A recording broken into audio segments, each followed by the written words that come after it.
Powered by Arkansas, for Arkansas. This is Inside Arkansas Live. And welcome into Inside Arkansas Live here on this beautiful day here in the great state of Arkansas. I'm your host, John Neighbors, alongside Curtis Wilkerson and Andrew Ellis, and appreciate each and every one of you for making us a part of your afternoon this afternoon. Hope everybody had a wonderful weekend. I know if you're a Razorback fan, it's hard to complain. You had a pretty great weekend as far as that front goes. So we're going to try to recap a little bit of that. Also get into the latest with Razorback basketball and baseball, because I'm sure there's some awards going to be announced, some movement when it comes to polls, and even the bracketology, which we will dive into there. We'll have best and worst of the weekend, and of course, get to all of your chats and all that great stuff that you guys got going on. So fellas, it's Monday. It's a great weekend, but how are the vibes here this afternoon? Well, as far as I can tell, none of us are muted right now. So my vibes are already a little bit higher than I thought they might be. I got to eagle eye that thing. People will notice now on like Pod the Palace or our post-game shows, I give it like an extra 2 seconds and I'm staring at my mic like, okay, this thing is not muted, because it just picks and chooses when it wants to do that. But no, man, the vibes are high. Yeah, you're right about some awards coming out. We've got one that's already out, eyes on some stuff at 1 o'clock, but in terms of movement in the polls, Arkansas basketball stayed the same. You go 1-1, you don't get punished for losing to Alabama. You don't get too much love for beating Missouri. Arkansas stays at number 20 in the AP Top 25. Yeah, I like it. And, shout out to Big Tuna, Colin Fisher, who got named SEC Player of the Week about 90 seconds ago. And we love to see that. He was outstanding. And, man, it was a very productive weekend at the University of Arkansas. A lot of competition going on. Various sports, except for women's basketball, doing great things, winning their games, winning their competitions. A lot of cool individual performances as well. It's one of those weekends where, like I said last week, this is like an underrated sports time of year. Over the weekend, I feel like some people could feel that a little bit. We're ramping up towards March. We're getting close to SEC play in baseball. Gymnastics is in full swing. Softball's killing it. Like it's definitely a fun time of year to be a Razorback, and the pig made us proud this weekend in a lot of ways. Yeah, I just don't want it to end. I don't want it to be like, hey, you remember that weekend in February that was fun? And then, just have it not be the same. So hopefully they, didn't shoot their wad as a athletic program today, this past weekend, to where they can still have success in other regards. But as was mentioned, I mean, there's still just so many things going on. And of course, still kind of at the point with Razorback basketball. And I know we'll get to baseball and everything too, but here you are, 20 wins, 10 wins in the SEC. You got another big home game, which I can't remember. I'm sure there has been. Was there been a time where you had the back-to-back home games from a Saturday to a midweek? Because it feels like it's been forever since they've had that. I know they had back-to-back road games, in fact, fairly often. Maybe the first week, or maybe it was it the Vanderbilt, South Carolina, maybe something like that. Well, Vanderbilt LSU was a Tuesday, Saturday. Okay. Homes. Yeah. But coming off of the Saturday, they traveled after okay. Interesting. Yeah. Again, it feels like it's been a while. So either way, I know the crowd was great there on Saturday. It'll be interesting to see. I'm sure it'll be great against A&M coming up this week, which we'll talk about. But it's always about where Arkansas stands. It's that point in time of the year. Where are they at in the NCAA tournament? Where are they at in the poll and everything like that? And as you mentioned, Curtis, it didn't move, still at 20th in the AP, but always got to talk about that bracketology from Joey Brackets. This is the latest right here. And Arkansas still like right there. I believe, you correct me if I'm wrong, Curtis, they haven't moved and they're staying the same as well. Is that correct? Well, they've actually dropped a few spots since Saturday, which is interesting, I guess. I don't know, man. Vanderbilt dropped off of that 4 line, and so Alabama moves in, which makes sense. Tennessee beat Vanderbilt and then passed like 10 teams, it appears, and then they've moved St. John's ahead of Arkansas also. So Arkansas still on that 5 line is what it looks like. Still very much in play for a 4, but it is interesting, and this is just one man's opinion who does it at a very average level. But going into Saturday, it was, hey, Arkansas and Alabama were the 2 teams that the selection committee really, really debated heavily about having as one of those top 16 seeds. And then both those teams go out and win games, and one of them gets punished for winning, and one of them gets bumped in for beating LSU. So I don't know, man. But Lenardi's not the selection committee, so I'll just I'll save some of my rants because I've got plenty lined up for today anyway. Yeah, I'm glad you mentioned that. Like Joe Lenardi, I feel like was maybe the first famous bracketologist. Is that a fair term to give him? Yeah, I mean, I Yeah, understand real quick too. I think he has the term bracketology or something copyright, or ESPN does something to that extent. But yes, correct. No, yeah, and so it's like he's always, and of course, ESPN, that's kind of the mothership, and so of course, he's always going to be like the reference we use. But I'm glad you mentioned that he is. They grade these guys out at the end of the year. They have their brackets or whatever. They all get graded out. We're going on a few years now of Joey brackets being in like the low to mid 100s of the. Now there's like 200 people that do this or whatever, but like he very much is on the lower end of the spectrum in terms of accuracy among bracketologists. But it's always going to be a frame of reference we use, and so I think that this is a perfect time to remind folks that what he says is not gospel. And I'm glad that we did get some word from the NCAA tournament committee on Saturday, so we kind of have a real frame of reference there. But yeah, I think Arkansas is in a great spot. Despite not getting a huge bump or anything in the AP poll or anything from this week, just kind of treading water and holding serve. And you've got some winnable games coming up. Big game on Wednesday. I think Arkansas is in a decent little spot here. Yeah, seeing of course I think it's weird. I think people in the chat are talking about it with like seeing Tennessee and Vanderbilt like right above them, two teams that Arkansas has beaten this year, is a little bit frustrating, I'm sure. But hey, you still got games left. You have 4 games left of the regular season. Take care of business, and you'll just keep moving up. It's as simple as that. For sure. Yeah, that's 100% true. And like people might look at that and go, well, "Dang, man, why is Arkansas slipping a spot or two here and there?" And then they've also got to go to Florida and everything. Bama and Tennessee play each other. It's like those are two teams who are right there, and then Tennessee and Vanderbilt play each other again before the end of the season. So there are going to be at least 2 losses taken from that group that's just slightly ahead of you there.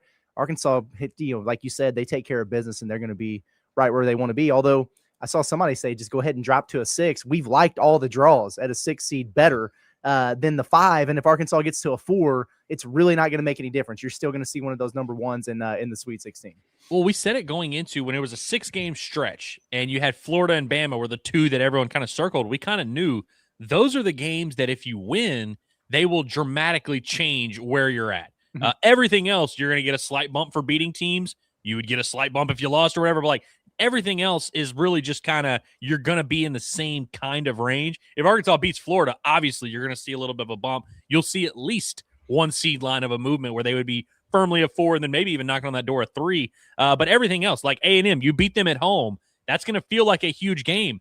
Don't be surprised when you do not move up 6 spots in bracketology for beating, a pretty good team at home. And the same could be said for a lot of those games. Maybe if you blow Missouri out on the road, you beat them by like 28, maybe that would give you a little bit of a bump there. But really, outside of the Florida game, I don't think any of these other games are going to really drastically change Arkansas's big picture standing in the NCAA tournament. And so I know Hog fans get frustrated anytime they win and don't have that proof to see that their win is being rewarded, but that's kind of the way it's probably going to be for some of these games down the stretch. Yeah. And, we know that the schedule that they have are all, SEC games, and a few of them over against NCAA tournament caliber teams. And one of them is against the best team in the SEC right now. I don't think that there's any argument to that. Florida on the road. It's easier said than done, but hey, if you just win that Florida game, you put a lot of people's doubts away. Like you suddenly people are like, oh, okay. So yeah, I guess they are pretty good.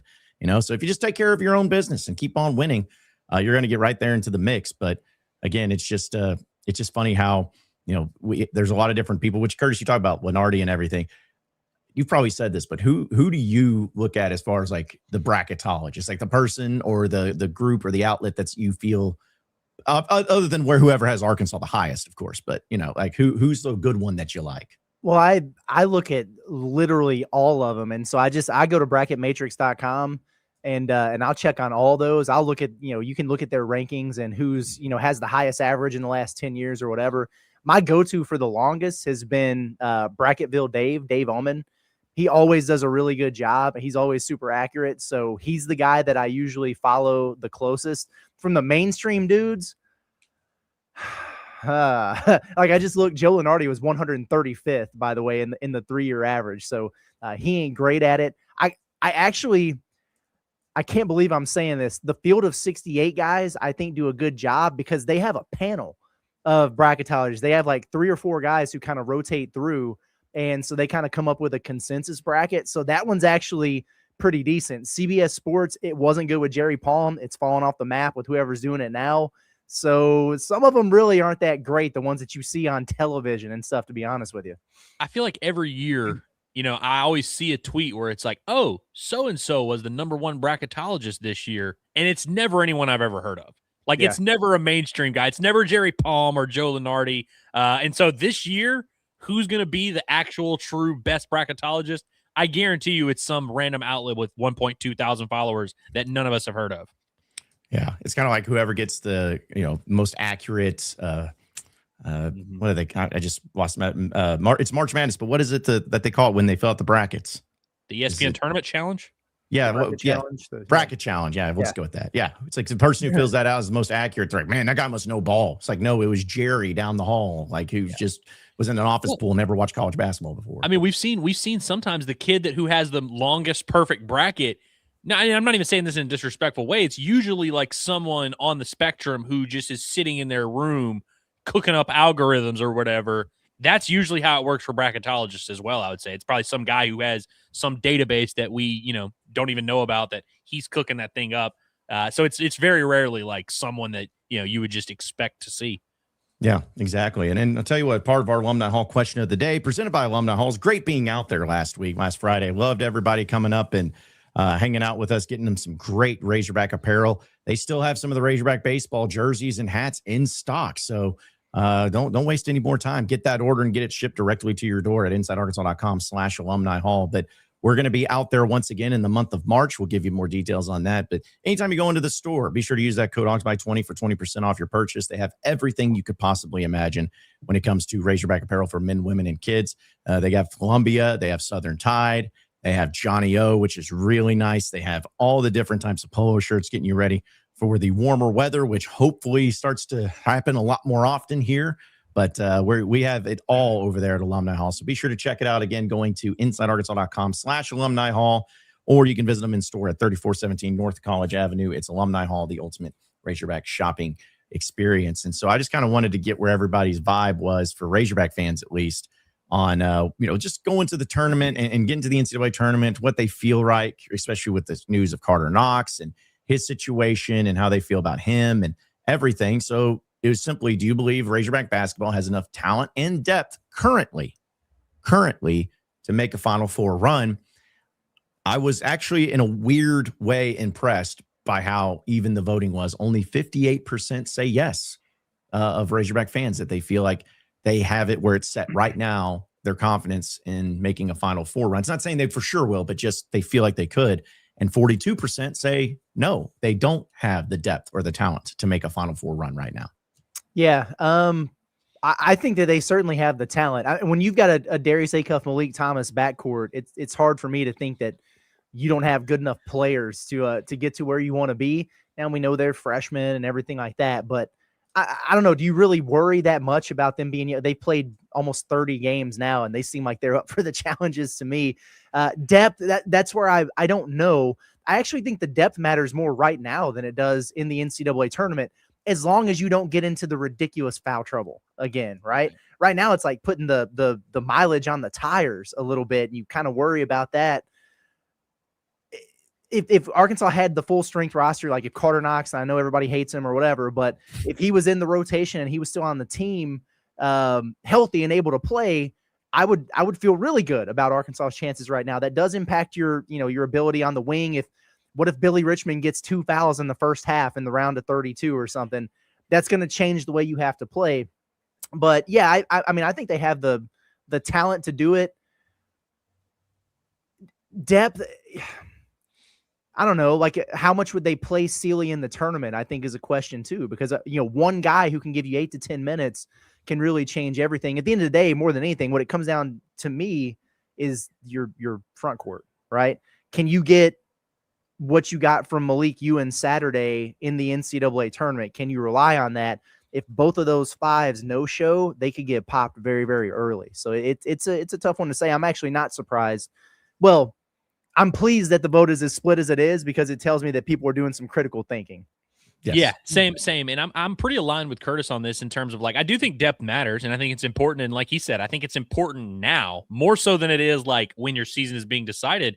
And listen, I think it's certainly fair to question. Like, I mean, I'm not super confident Arkansas is going to the Final Four by any means. But here's what you got to do to go to the Final Four, guys. Y'all don't know this, probably, but you win 4 basketball games. You have to win 2 in one weekend, then you got to come back a week later. You got to win 2 more, and 2 or 3 of those, maybe even all 4, are going to be against really good competition. And then the question turns into, can you beat blank with 7 guys? Can you beat blank insert Sweet 16 opponent with 7 guys? Can you beat insert final or Elite 8 opponent with 7 guys? And I think the answer is yes to all those questions. Will they? I don't know. But like the idea that like Arkansas, we hear this kind of stuff every year in sports where it's like, oh, to make it to Omaha, you got to have 3 aces on the weekend. Well, no, you don't. I see teams every single year that have one reliable pitcher in the pitching staff that they make it to Omaha because they have kind of a thing that works. Every year we're like, oh, I mean, you better have a Kemba Walker type of point guard if you're going to make it to the Final Four. And then we see teams that have 3 fat big men that make it to the Final Four. Or, sometimes they do the thing where they're like, oh, you have to have a dominant big man if you want to be a Final Four squad. And then George Mason makes the Final Four with a bunch of 6'6" guys. And it's like, so it's like the idea that you have to have these certain qualities as a team to make a Final Four. I get why people feel that way. And it's certainly more likely if you have 9 guys that are all really good and you've got 3 bigs that are good and 2 point guards and 2 shooters and all that. But the reality is you got to go out there and beat good teams. And Arkansas has shown they can do that with, the pieces they have, with the rotation they have. Now, is it a super, likely thing? Is it an outcome that we're going to expect to happen if they really do only have a 7-man rotation? Probably not. But I do think the answer is yes. I just don't know if I'm super confident that it's really going to happen. Yeah. I just wouldn't be surprised by anything at this point with this team. I mean, because we've seen it all. I mean, really, we've seen it all, other than the fact that this team can score a lot of points every game. Other than that, it's like you never know what's going to happen. Even we talked about, I know you guys did on Pod at the Palace post game, but it's just, I'm laughing seeing there. It's like, oh yeah, Malik Thomas was tied for the leading rebounder and Trevor Brazile led the team in assist. Okay. Sure. Like, all right. Yeah. Like, why not? Like, it's another crazy thing, but hey, as long as you win, that's truly the only thing that matters. And I think that I was even talking about this with a Razorback fan on Saturday after the game, where I'm like, they're like, hey man, what do you think they're going to do in the tournament? One, I don't know, because the tournament's a crapshoot, but I think everybody should, I think we can all agree that you can say it's spoiled or whatever, get to the Sweet 16, get to that second weekend, and then let's see where it goes from there. It's kind of like getting to Omaha in college baseball. It's like, is that you want to win a championship, of course, but once you get to Omaha, it's like everything after that is pretty solid and fun to see where it goes. That's how I feel about the Sweet 16. I won't say that about the Final Four just because it's difficult, but getting to that second weekend, you guys know it. It's light years difference between losing in the first weekend, and you're just like, okay, you can breathe easy now. All bets are off. Let's see where this goes. And I feel like Arkansas, as long as they do that, they're perfectly capable of getting to the Final Four, but it's always going to depend on matchups. It's going to depend on health. It's going to depend on a lot of things. But I think that if you told me right now, hey, Arkansas made the Final Four this year, I'd be like, okay, yeah. I mean, that's awesome. But I wouldn't be like, that's the most shocking thing I've ever heard in my life. I could not believe it, because they have enough to do it. Yeah, they do. And so let's say Arkansas winds up as like they're projected as a 5 seed right now. So you get a 12, which means you're going to play one of those mid-majors. It's dangerous, which we're going to be very stressed out about from the time we see it on Selection Sunday until the time we pull up at the game on Thursday or whatever. But if you get through that, then it's going to be a 5-4 game. So a coin flip type of game in the second round, which I looking at it there, I like Arkansas's chances in any of those games because they're going to have the better backcourt. That's going to be the case in almost all situations. But I'm with you, man. Get to that Sweet 16. In that case, you're going to be playing a 1 seed, which let's go take a shot at somebody. You know what I mean? There are a few teams out there that you look at, because we talk about like Arkansas's front court and the paint defense and everything like that. There have been times where we have looked at matchups for Arkansas and gone, I don't know how this is going to work. Like Tennessee, for example. Oh God, that front court, what's Arkansas going to do? Well, they're going to level up and kick their ass is what they did. So it's not out of the realm of possibility that would happen. I would rather not see Michigan or, or whoever that's got 3 7-footers or something. But I would love to see Arkansas, John Calipari, Darius Acuff, and Malik Thomas on the big stage in a Sweet 16 against a 1 seed, that would be awesome, man. Like, and all bets are off once you get to that point. Yeah, and you certainly got to be prepared to face, the toughest path possible. But I think back to Eric Musselman's first Elite Eight team, there would have been a lot of points during that season where I would have said, hey, do y'all think this team can make an Elite Eight? And everyone would have said no. But if I told you, hey, their path is going to include, a very mediocre Texas Tech team with Mac McClung as their best player, and he's 5'3", and then you're going to get to play Oral Roberts in the Sweet 16. If I told you that was the path, we would have all agreed, oh, yeah, of course they can make the Elite Eight. And so, yeah, I'm with you where it's like, you got to be prepared. That Sweet 16 matchup against the 1 seed, that's going to be tough. Who's to say it's not going to be a 9 seed that hits 43 threes and just knocks off Michigan or whatever? Yeah. I don't necessarily expect that to happen, but it's like, as much as we like to set this ceiling on the teams and we're like, oh, yeah, this is a second weekend team, and this is an Elite Eight team, and this is a Final Four team. It's like, you might end up playing a weak path. You just never know. And of course, you got to put yourself in the best position possible. But I think if Arkansas can get the right draw, that's going to determine a lot of this thing. Because, if their path includes beating Michigan, I don't feel great about that. I don't see Arkansas getting past Michigan. But, if their path is maybe you face Houston in the Sweet 16, well, I feel completely different. That's a completely different job title. That's a completely different path there. And so I think it's all going to matter how it plays out, but I think Arkansas just got to put themselves in the best position, acquire as much confidence as you can, and then you hope that by the time you get to the tournament, you're just in that mode as a team where you're like, hey, we've got our guys, we've got our rotation, we're confident, let's just roll the balls out there and see who's across from us, and we'll be ready to roll. Yeah, and I see a lot of, Arkansas's not beating Florida. They're not going to beat Florida. I see, we ain't beating Michigan. Like a lot of definitives being spoken at, like Michigan lost at home to Wisconsin. Like, you know what I mean? Like, it's stuff happens all the time. And when you've got dynamic guard play like Arkansas does, anything is on the table there. And guards win championships. Like guards would, they win you games in March. So I would not rule Arkansas out against anybody. There's some matchups that are better than others, but look at the 1 seeds. Most of the teams who were projected as in the top 2 seed range by the committee on Saturday freaking lost over this weekend. Duke is the number 1 overall seed right now after beating Michigan. You played them on Thanksgiving when you're still trying to figure things out. The game was tied with like 3.5 minutes left. Are we just automatically assuming that Arkansas has no chance to beat Duke if they drew them in a Sweet 16? Like, I don't think it's crazy. They're not going to be favored to beat any of the 1 seeds. That's why they would be a 5 and they would be playing a 1. But to just rule it out and kind of throw it out the window right away seems a little bit short-sighted to me, given some of these things that happened. Houston lost 2 games this past week. Does Iowa State away from their home arena terrify you? Like, I don't know, man. So I like their chances of going in there and making it a game no matter who they wind up playing. Well, it's like you said, Andrew, like, teams that go in, you see, just hit every 3 known to man or whatever, and they beat good teams. Guess what? Arkansas could be that team, They could be the team that goes into an NCAA tournament and hits 15 threes. You could see Darius Acuff hitting a ton, Malik Thomas hitting a ton, even Trevin Brazil's going out there and hitting a good amount. We've seen it. Hey, maybe 3J Wagner makes an appearance and he makes some on top of that too. Like, it's perfectly possible, but I think that's where my excitement, but my stress also comes into play, is because Arkansas is so good offensively. Like, they're going to get points, and we really haven't seen a game this year where they just were awful and couldn't hit the broadside of a bar in the entire game. And I really hope that doesn't happen ever in the NCAA tournament for them, especially. But they are also that team that could be the team that plays one of those, if they get to the Sweet 16 or the Elite 8, plays one of those juggernauts, and they can't miss from the floor. They can absolutely be one of those teams. So we're going to continue our discussions, get to some of your chats as well. But hey, got this thing that we need to promote today for our friends over at Blue Ember. All right. So we love Blue Ember. We go there and hang out at the Rogers location, do Inside Arkansas Live the first Wednesday of every month, which a week from this Wednesday, we're going to be out there. But today is a celebration for Blue Ember Smokehouse, where they are celebrating you and the amazing guests that keep coming back for the barbecue time and time again. If you bring in your Blue Ember cups and trade them in, you get free rewards. I know me, Curtis, and Andrew, we have a ton of Blue Ember cups because we love going out there. But if you bring in your cups to any of the Blue Ember locations, the 6 of them across the state of Arkansas, 10 cups, you get a free small ice cream. 20 cups, you get a free side. 30 cups, you get free pork or chicken sandwich. You clear out those cabinets, get those cups together, and you can come and see them, and you're going to get free rewards, no matter what their location is in Fort Smith, Jonesboro, Texarkana, Little Rock, Hot Springs, or Rogers. make it happen. I mean, who knows? Maybe we'll all collect ours here with Inside Arkansas, and we'll.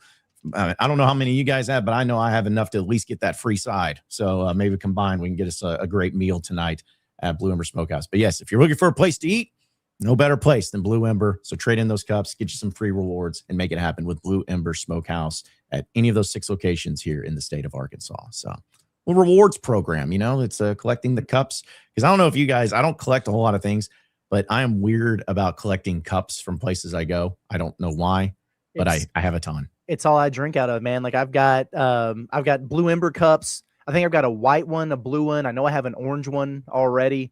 I've got all cups from Smitty's all over the place. I've got cups from places I used to go in St. Louis, cups from my last trip to New Orleans. I'm the same way, man.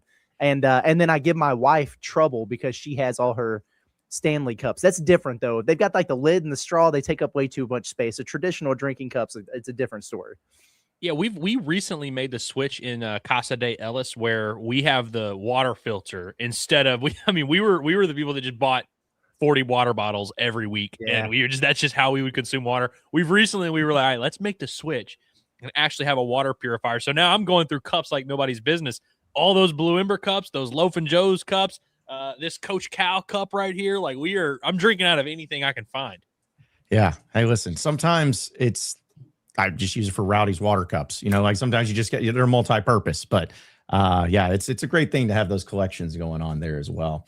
But still, we'll have some chats to get into here in a little bit as well. But we know with Razorback basketball continuing to go on, we'll see if any of those rewards and everything come out. But as you mentioned too, Andrew, on the baseball side of things, Arkansas had a sweep over the weekend. But shout out to Colin Fisher, SEC pitcher of the week. Can happen to a better guy, and I guess when you throw 8 innings with only 1 hit. It's usually that's the type of performance that they like to see in the SEC pitcher of the week. Yeah, absolutely. And listen, Colin Fisher, this is still like a new role for him. He's going from that midweek starter to occasionally on the weekend to now he's one of your top weekend arms, and he's got a lot to prove in SEC play. But I think through 2 weeks, he could not have pitched better. Like genuinely, I think he's allowed like 3 base runners in 13 innings or something like that. He's filling up the strike zone. He's just doing what you expect him to do. When he was named the starter, actually, I'll even go back to before he was named the starter at Swatters Club. I remember asking Dave, because Dave did a thing where he said, yeah, I think our weekend rotation next weekend, it's going to be right, left, left. And everyone in that room thought that meant Gabe Gackle, Hunter Dietz, Cole Gibbler. And I just asked Dave, I said, hey, so you say right, left, left. I'm assuming that third left is between Fisher and Gibbler. And I was like, what's the decision-making going to be there? Like, do you kind of like having Gibbler in the bullpen? And I had multiple media members in the in the beat, some of which we're even friends with. I'm not going to say their names to embarrass them, but that both reached out to me and were like, why did you ask about Colin Fisher? Like, obviously it's Gibbler, and like, I don't really get where you're going with that. And I'm like, well, I know for a fact they're considering Fisher. And I was like, I'm not saying they need to, or that he's the for sure right option, but I was like, I do think it makes a lot of sense kind of keeping Gibbler in this bullpen role. And so then when they announced it, everyone immediately gravitated to, oh, so this means Cole Gibbler sucks. This means they hate Cole Gibbler. And I'm like, that's not what they're saying at all. In fact, they're saying we like Cole Gibbler so much that we were going to hold him to our number 1 bullpen role where he's going to maybe pitch twice a weekend. He's going to pitch on Friday nights, backpacking with Gackle. Like, we think that's the role for him. And the reason they could get away with it is because they had so much faith in Colin Fisher, and because he had been throwing the ball so well. You assume you're going to get pretty good Friday night results from Gabe Gackle, which Arkansas has so far. And so it kind of gives you that freedom to experiment with your Saturday spot with Hunter Dietz, which Arkansas has done, and experiment with Cole Gibbler in the bullpen. I think it works perfectly. And I think Fisher is like built in a lab to be the right Sunday guy, because you just know what you're getting. He's not going to be perfect every weekend. He's going to face some teams that get after him a little bit, maybe put up 3 or 4 runs on him, but he just fills up the zone, can work deep into games. Could not be more pleased with the way he's throwing the ball. Dude, I know. It's like those are the things that get you excited about the possibilities and the potential if they just keep putting in the work. And with the SEC, because the baseball is one of those weird things too, where like we all talk about how the year sneaks up on us and it moves fast. Like SEC play, I feel like in baseball is one of the like things where you're like, holy crap, they start an SEC play next week. Like they don't, not next week, but it just sneaks up on you really fast, more so than ever. But you got 2 games this week in the midweek, a little in-state rivalry between, of course, Arkansas and Arkansas State happening in the midweek. And then I believe, is it Stetson, right? This weekend is the home? Next weekend is Stetson. They got UT Arlington this weekend. That's right. That's right. So yeah, I think Arkansas is going a full month without leaving Baum Walker Stadium for a game. So Would you say 18 game homestand, Andrew? Is that what I? Yeah. So we got Good 15 grief. left right here. This will be a fun time. Get out to Baum, everybody. Love it. Yeah. Do you guys like that, or would you rather see some things mixed in there here and there? I mean, some road games, some go to Springfield or something like that. They will go to Springfield later. And so, like, that's why I'm okay with it, is because they will go to Springfield. They will go to North Little Rock. Obviously, you're going to go on the road plenty during SEC play. It's the years where they go to Arlington first, you end up having this crazy homestand. If they had gone to Arlington second, it wouldn't have been as dramatic. But I kind of do like having the homestand and being able to, because homestand's a fun word to use. Time you can use it. It's like, oh yeah, we're in the middle of a homestand. That sounds like a big deal. But I think it's also just good from a marketability standpoint, where it's like, hey, we're going to be 18 straight home games. If you miss us, that's on you, because we're here. We're just going to be here for a month. Come watch us play. I think this is a good time period for the fans to start getting invested, for the players to kind of find a little groove in the inconsistency, and you start to get into a flow of baseball season, which is what baseball season you kind of have to do. You have to get into a flow. I think being at home for a month should help them with that. I'm sure there's an easy answer to this question that I'm just overlooking here. When's the last time Arkansas went and played like a weekend road series in non-conference? You know what I think it was? That 2021 Louisiana Tech series, I think. Yeah. Oh my gosh. Yep. Yes. Okay. When battles just hit the what was it, the dormitory or whatever? Yeah. Yes. That was awesome. He hit it against my high school nemesis, Cade Gibson. That was one of the best moments of my life. Really fun to watch. But yeah, I don't think they've gone on like a true road series in non-conference since then. And that was a fun one. Yeah. No, that was a great one. And I think that they've done some midweeks. I feel like I think Springfield and Missouri State happened once, maybe. I know, again, we always bring up that series that got canceled because of COVID, but they were going to go to East Lansing and play Michigan State, like randomly. It's like, okay, wild. Sure. Yeah. I don't know why. Maybe Tom Izzo made a deal with them or something. I don't know. But either way, it's great for the fans to go out and see the team, and hopefully the weather, is helpful there too. But, it's once it's SEC plays, you get rolling, and you welcome Mississippi State in your first SEC series opener. I've heard they're pretty good. Yeah. It should be a fun one right there. Yeah. Razorback baseball also moved up to 6th in the D1 poll overall. So again, I know everyone has their own little poll and things that they like to look at, but Arkansas moves up to 6th. They were previously number 2, and Auburn's right behind them. Shout out to Quinn at number 7. But you have Georgia Tech at number 5, Mississippi State at number 4, a team you'll be playing here soon. Texas number 3, LSU number 2, and UCLA still at number 1. So I didn't hear you say Tennessee. Yeah, it's just they got lost in the mix there somewhere, I guess. I don't know. It's crazy. Boy, UCLA put a hurting on TCU this weekend out in LA. Very impressive performance. And not an impressive performance for Tennessee. But shout out to Quinn's Auburn team. 3-0 in Arlington. Faced some legitimate, I think they faced at least 2 ranked teams there. Made quick work. I'm impressed with the Butch Thompson squad. They look pretty good. Does UCLA have a bunch of dudes back from that team we saw in Omaha? Yes, and they might have the number 1 overall pick. Their shortstop, Rock Chalowski, is really good. Their lineup is just absolutely disgusting. Yeah. Mm-hmm. Yeah, they're good. Like I said, the SEC is just, it's always going to be good. But when I saw Tennessee, lose to Kent State over the weekend, I don't know, just part of me was kind of like, I thought it was about the players and not about the coach. That's what some Tennessee fans told me. It's kind of just saying. And when the Giants win the pennant, we'll that would be funny. That would be funny. He could literally win it, and then people will be like, "Yeah, but I don't know." Yeah, exactly. And then also, because what was it? Is it A&M last year when they had didn't they lose their opening series, or they struggled in the beginning? I remember, but it was kind of like the same thing.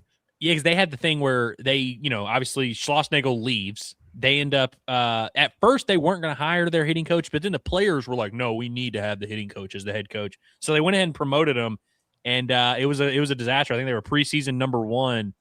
I can't remember if they ended up making the tournament or not, but they were a fringe NCAA tournament team as the preseason number 1 overall team.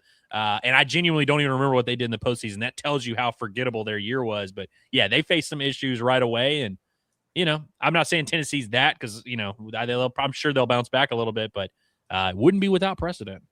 No, wouldn't be at all. Wouldn't be at all. I know we'll have some chats again. Really appreciate everybody tuning in. I meant to bring this up, and this is on me. I'll take the blame for this one, but kind of shifting back to the basketball side, I just wanted to give everybody a little bit of an update here when it comes to the SEC standings. That's on my. I just wanted to let everybody know where everything stands. So there you go. You got Florida atop at 12-2. Not surprising there, but then you got 3 teams tied at 10-4. Arkansas holds a tiebreaker over one, but not the other. Alabama, Arkansas, Tennessee at 10-4. Of course, holding that over Tennessee, but not Alabama. A&M, a team you welcome this week, right there at 9-5, and then a bunch of 8-6 teams. Texas, who you play. Missouri, who you've beaten, but you play again. Vanderbilt, who you've beaten, but Kentucky you lost to. It's just such a interesting hodgepodge of okay, well, this team you're good over, but not this team, and then you're still in the mix, everything. So a tight race. I think Florida, as we all know, even though Arkansas still plays them, I mean, they're pretty much in full control because I doubt that they lose 3 of their next 4.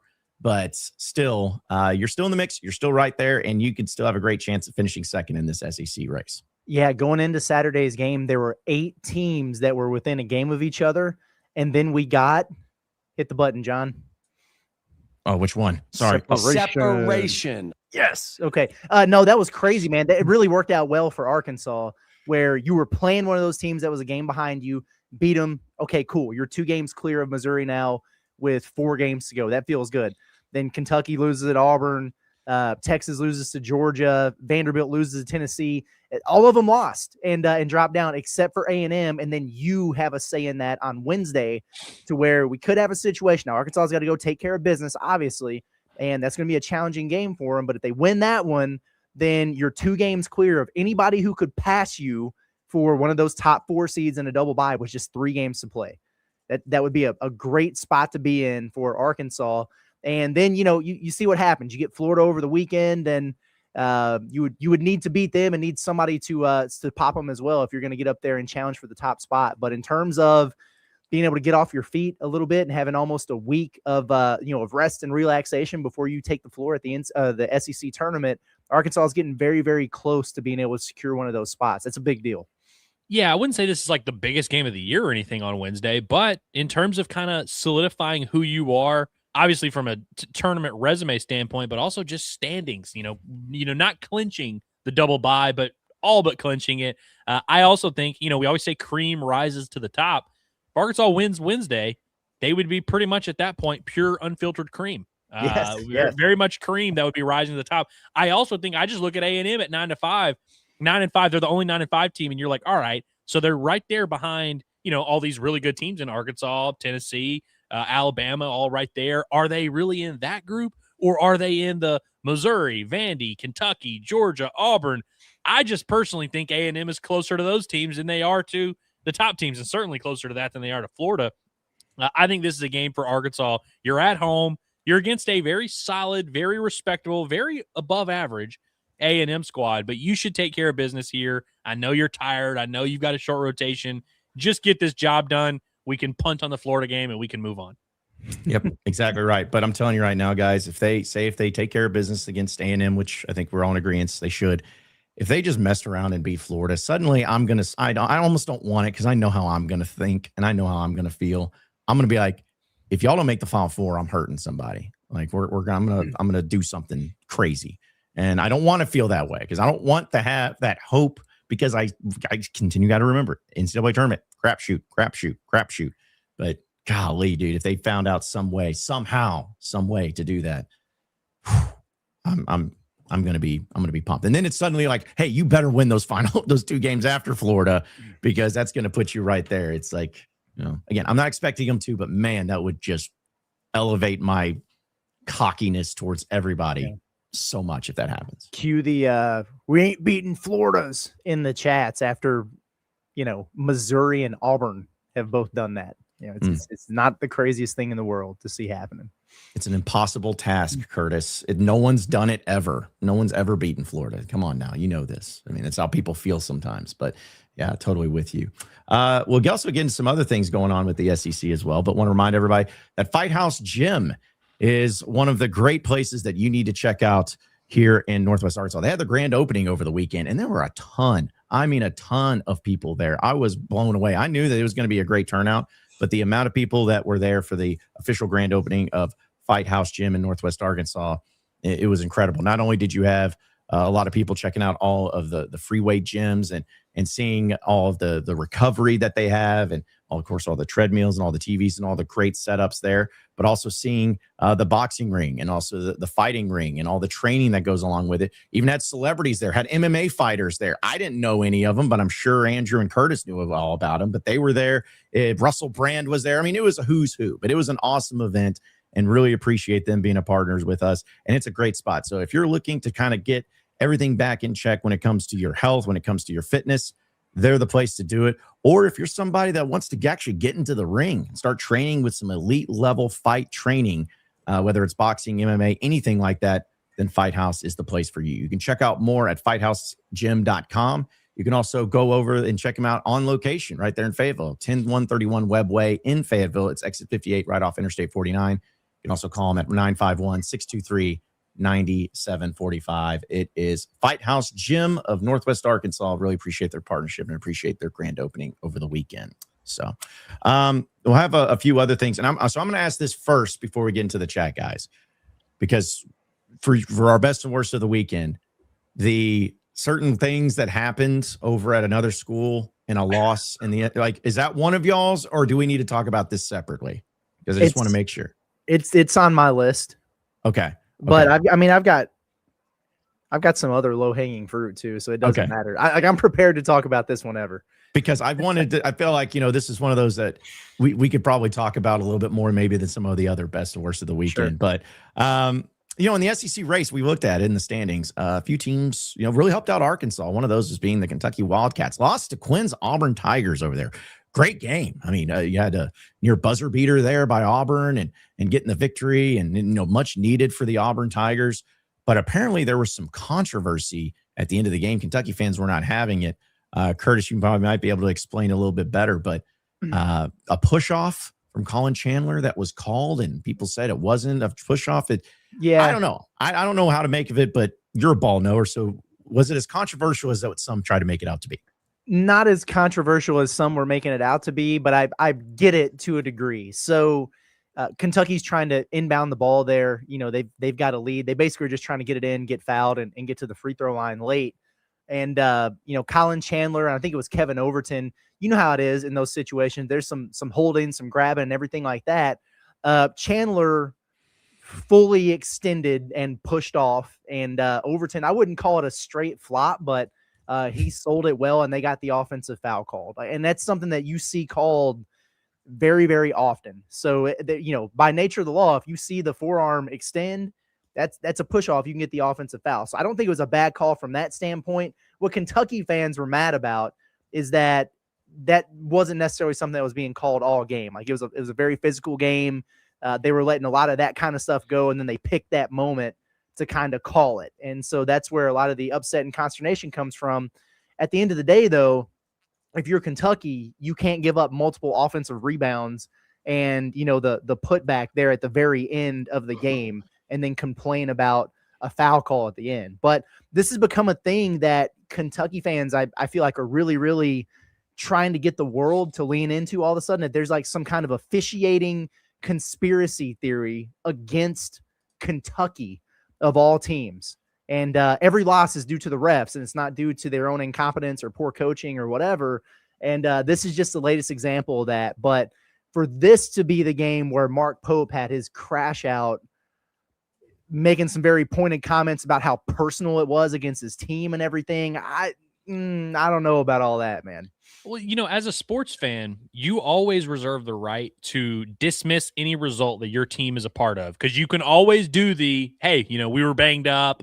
This is a travel day, and we just didn't have it today. Okay, that's fine. I'm not going to hold that against my team moving forward. And so you look at your team and say, well, I know that we have that bad loss that we're coming off of, but I know deep down that really we've got the horses. We're fine. We're going to move on just fine. And, you feel like you got screwed by the ref. You don't have to put that much stock in that game. You have that right as a sports fan to ignore that. And so Kentucky fans, frankly, you can do that. I will even accept it. And if you want to say, hey, we're not going to accept that Auburn loss. Okay, that's fine. You move forward and you have confidence in your team that they're going to not let this Auburn loss derail them and all that. The rest of the world, though, we go off of the things that happen. we look at the standings, and the standings reflect, the games you win, the games you lose, they all count against you, and then they put you in an order. And, NCAA tournament, they pick your seeding based on what you did in the season. And so we're going to continue to use that as in our sample size, because that's what we do over here. But you are more than welcome to dismiss it and move forward and say, you know what? We're playing because you get opportunities. That's the best part about this. You lose a game and you feel like you got a raw deal. Arkansas felt like they got a raw deal against Alabama. You move forward Saturday, you win that game. If Arkansas had lost to Missouri, how stupid would it have been if we sat here today on the Monday show and just were like, yeah, but that Alabama game, though, that was tough. Come on, man, that was tough. It's like, as a sports team, you're supposed to just flush it and move on. And as a fan, you can flush it and move on as well. But it's like, what do you want to actually happen? You want like the SEC to step in and change the result? Do you want Auburn to vacate the win? Like, I really don't know what really we're supposed to feel about this as objective, viewers that don't have a stock in this situation. What do you want us to do about it, honestly? Right. No, and this is why it gets elevated, because it's one thing if fans feel that way, because fans feel that they got screwed in so many games. It's one thing.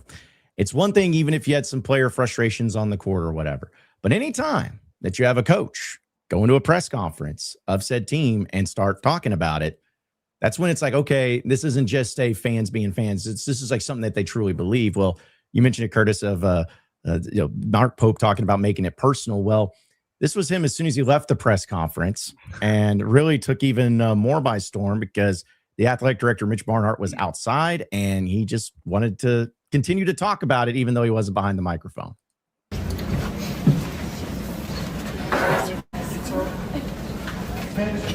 Those motherfuckers try to find us in school. They did not say a word about how they cheated us. And you can hear the media members laughing at that man. Genuinely. Are we like, first off, I have a friend that is in the Auburn media that texted me and said, one, because you can't see it from this, he made sure to have that door open to the media so they could all hear him. Like, that was the thing. Made sure that it was there.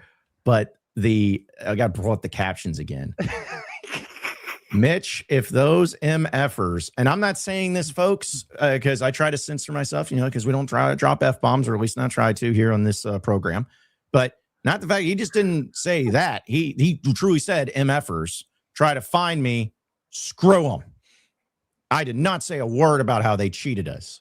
Well, you did, and it was caught on microphone. So good job there, Pope. Good job.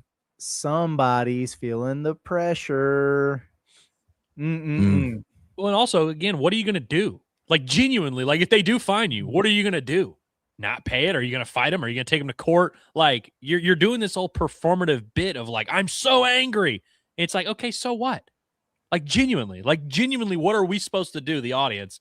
I don't know, man. I'm glad. And like, we had our own situation with Cal where he, kind of admitted the other day he was prepared for Arkansas to suck against Missouri, but I'm just glad that our coach isn't sitting there doing this whole like, hey, let's live in this victim mentality and let's be sad in this moment. It's like, move forward, dude. Move forward and talk about how you're going to be better in your next game. That's what you're supposed to do in this situation. Take it like a man.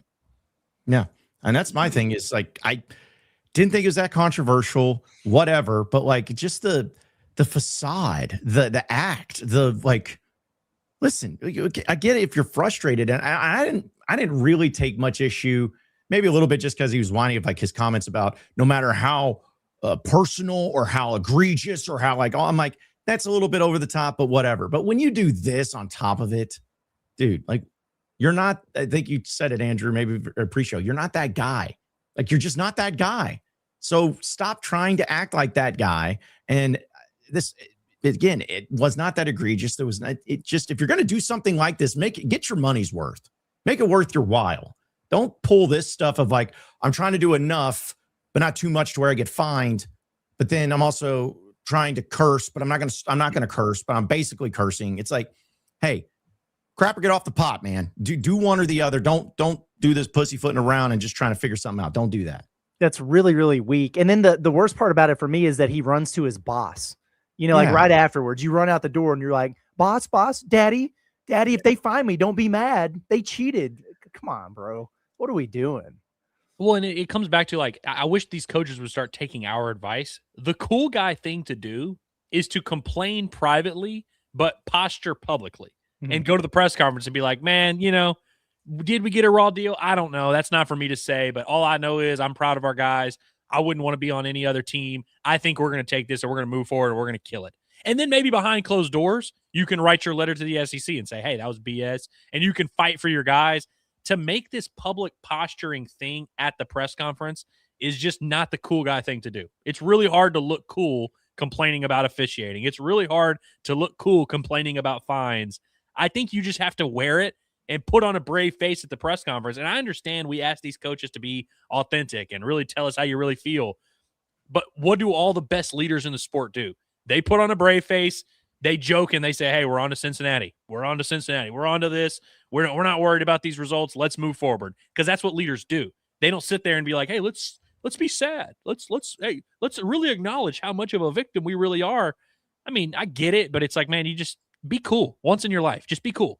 Mm-hmm.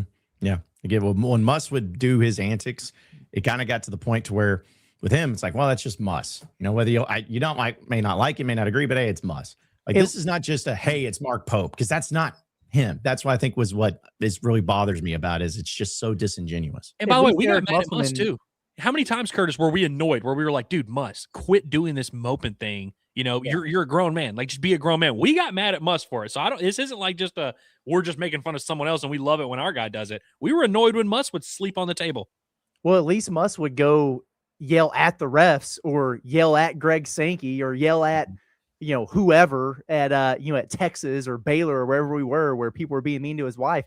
At least he would, take the anger out on the appropriate people instead of the whiny party to his athletic director about it. That's the part about it that kills me more than anything, man.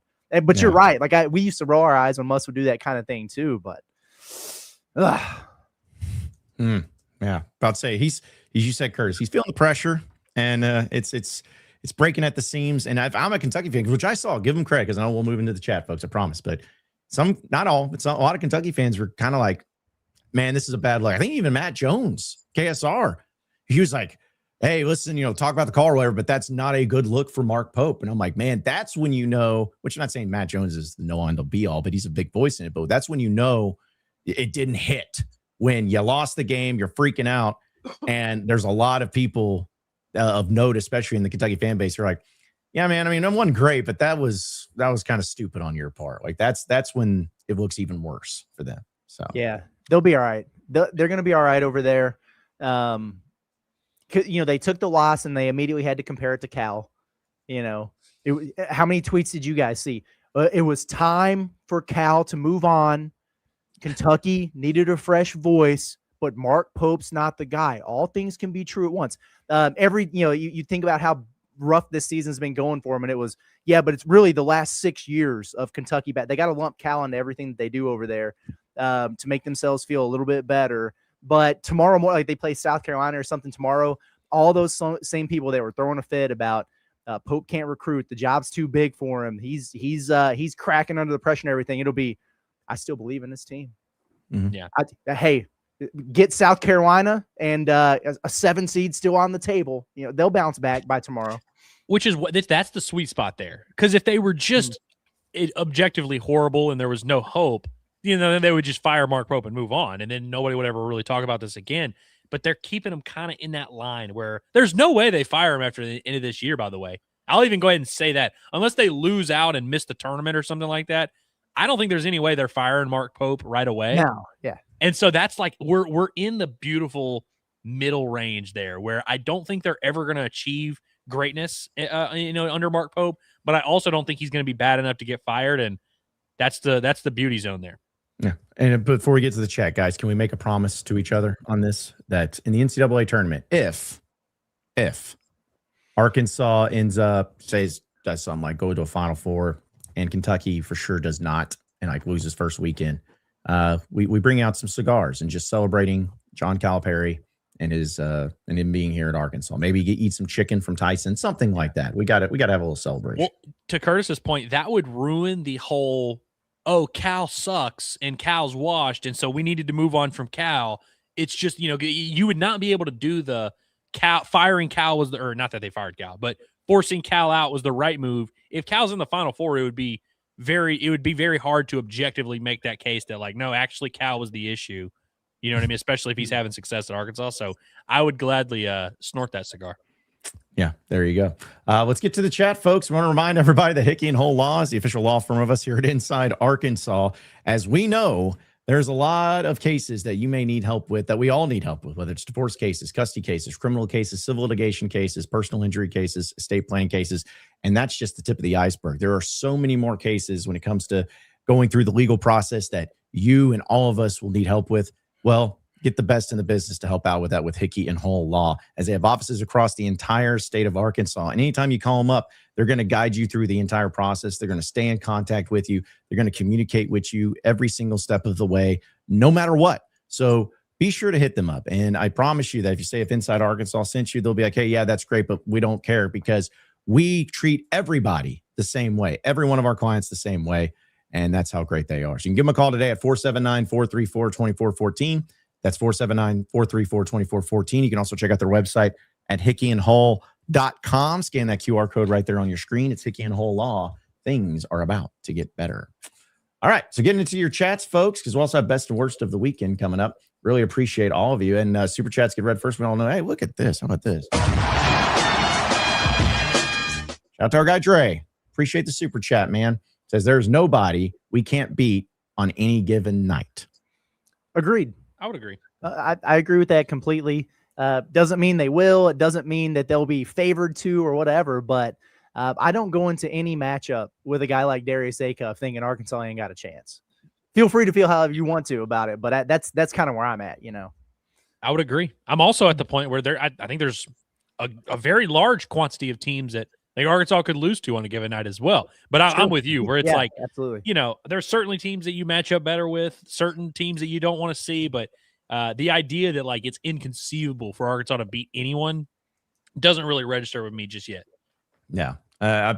Again, you're good enough to beat anybody, but you've also, you know, not saying you've lost to some really awful teams, but at some point, you know, there's times where you could have a bad game and it changes everything. So 0 losses outside the first quadrant for Arkansas. Let's keep it that way. Yeah. Let's keep now it that they've way. had some close calls. Looking at you, Winthrop, but Yeah. hey, Dude, Winthrop actually sucks, by the way. I check their scores every week and they are in a dogfight with the worst team you've ever seen every week. It's crazy. Yeah.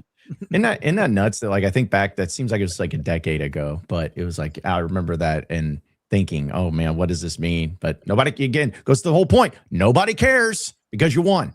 Nobody's looking back. Yeah, well, but nope, you won. That's all that matters at the end of the day. Yep.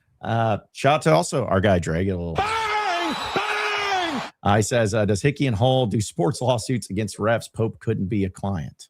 I mean, I'm sure that they could get into it if they wanted to. But then again, I don't know if you could even do. Of course, you can do lawsuits against anybody. I don't know. That's something we'll talk to Hickey and Hull Law about. But if Darius Acuff isn't named SEC Player of the Week in like the next 90 seconds, I'm calling Hickey and Hull Law, and I'm going to file a temporary injunction against the SEC to get that man his honors. So be on the lookout. Like, what would it take if he doesn't get it now? I mean, it's just like it's not going to happen, man. It's not in the cards. It won't happen. What Phylon do on Saturday? Did he do anything crazy? He had like 8 points. Oh, hell yeah. So did Hubbard. Both of them got clamped. Love that. I mean, come on, man. Yeah, by LSU of all teams too. Like, what the crap? Yeah. Well, I guess, you know, if that's the case, maybe Charles Bediako can also, you know, use Hickey and Hull Law, because he's filed an appeal to the Alabama Supreme Court amid his eligibility denial, where he's seeking interim injunctive relief, allowing him to play while the appeal. Go home, man. Like, just go home. Yeah. It's disrespectful to say put the fries in the bag, but like, you know, try to get back in the, you know, in the G League or something. I mean, it's time to let this go, I think, right? I mean, it's getting crazy. It should have never happened. I don't blame the kid for, you know, trying shooting a shot or something, but you've gone through all this, you got denied. Let it go, brother. Maybe not put the fries in the bag, but like, you know, maybe put the whistle around your neck and go be an assistant coach at your high school or something like that, or put the insurance package in the customer's hands or whatever. There's plenty of jobs you can find for Bediako. Absolutely. Did he do it, Curtis? He got it. Darius Acuff, baby, player of the week. So he's actually the SEC Player of the Week. SEC Player of the Week, Freshman of the Week is Nate Ament. Never heard of him. Hey, that's gonna be the player of the year, freshman of the year, right there. Wow. I'm For the speaking first that into time. existence. Fine. I hope Yeah. that everyone voting on this knows that we will think it's weird, but we will accept it. If Darius Akos the SEC player of the year, you can name whoever you want freshman of the Yes. year. I don't care. I fully agree, Andrew. I fully agree. Like, make that happen, because the last thing I just don't want to do is have it to where the awards are coming out and Darius Akos wins SEC freshman of the year, and then you look at whoever the player of the year stats and you're like, nope. Like, everything's better on this front. So that's just crazy, though, when you think about it. The fact that that's his first time of the year he's been named SEC player of the week. It's insane, man. It's insane. Yeah. Good for him. Yeah. Well deserved. And to go off what we were talking about just a second ago, with Acuff, you go have that just monumental game, right? And sometimes you see these guys have just huge breakout performances, and then the next one, it's a nothing burger, because it's really hard to sustain that. Like Phylon struggled. Hubbard had 46 against Auburn. He struggled against South Carolina. It's hard to have a level of consistency. So was Darius Acuff at his best on Saturday? Of course not. He wasn't 100%. He didn't play his A game, but he still went out there after what he did at Alabama and gave Arkansas 20 points, 5 assists, 4 rebounds, and 0 turnovers. That level of consistency for him, that high floor for him, I think is the differentiating factor between getting player of the year over some of these other guys. And I'm just really happy that he was able to get it. It felt like if he's going to be the player of the year in your league, he's got to get at least one player of the week. And I'm glad he has something different to hang up on his wall now besides all those freshman honors. Yeah, I'd agree. I think at this point, the resume is becoming foolproof, because there's really nothing at this point you can point to. And now it's just a matter of him just kind of treading water for 4 or 5 games. So just to clarify, so has been 7 SEC freshman of the weeks, and now this, so 8. Okay, SEC awards. Yeah. Good deal. All right. Well, about time that made it happen. Let's see. Some other super chats. Shout out to our guy Hayden. Says a shout out to Connor. How you say is it? Hellebuck, I think is how it is. But Hellbuck, yeah. And Jack Hughes, they shouldn't pay for a beverage ever again. Yeah, I was going to bring this up as part of my best and worst of the weekend too. But yes, anytime the United States can beat Canada in a sport that Canada cares a lot about, it's always a great weekend. So, but we'll also, talk more about Canada, that. what the hell are you doing? Like, genuinely, how do you let that happen? That's crazy. Drinking too much maple syrup, man. That's what it is. Let's see. Big 88 Fox Body fan. Appreciate it. He goes, is it fair to say Acuff is the number 2 person to ever wear number 5 at Arkansas? Yes. I'll say it. Yeah. It's fair to say that. Yeah, I'll say it, but I also it's tough to do the cross sport comparisons. So let's just say he's the best number 5 in Razorback basketball history. Okay. That's fair. Because also, how do you compare a 1-year guy to a 3-year guy? There's a lot of different things you can do, but yeah, I'm cool with that. I think we talked about it. I was like, I couldn't even think, and I'm sure there has been number 5 in baseball. Like, it would be the best number 5 in Razorback baseball history. I have no idea. Matt Reynolds. Hey, might be. Let's see. Some other super chats. I don't want to miss any of them, but Razorback says, if we lose to Florida, we will have lost to 5 of the 6 best teams we've played. Feels like our ceiling versus great teams is limited. I think also, again, it's like I could see how you would come to that conclusion, because you lose to Duke on a neutral site 3 months ago or whatever. Who else did you lose to? I guess Michigan State on the road. That would be one. I know it's tough to just say, hey, take all these games for what they are. I think you look at that Michigan State game and you lose by 2 or 3 on a neutral or on a true road matchup there. You didn't really get anything from Knox or TB. I don't think that game is a sign that Arkansas doesn't have a high ceiling. I also don't think the Duke game that happened a long time ago is a sign that Arkansas doesn't have a high ceiling, especially because then what is the Texas Tech game? Yeah, because you played a team, by the way, who's better then than they are now. You played them at their peak with their 2 best guys there, and you rose to the occasion and beat them.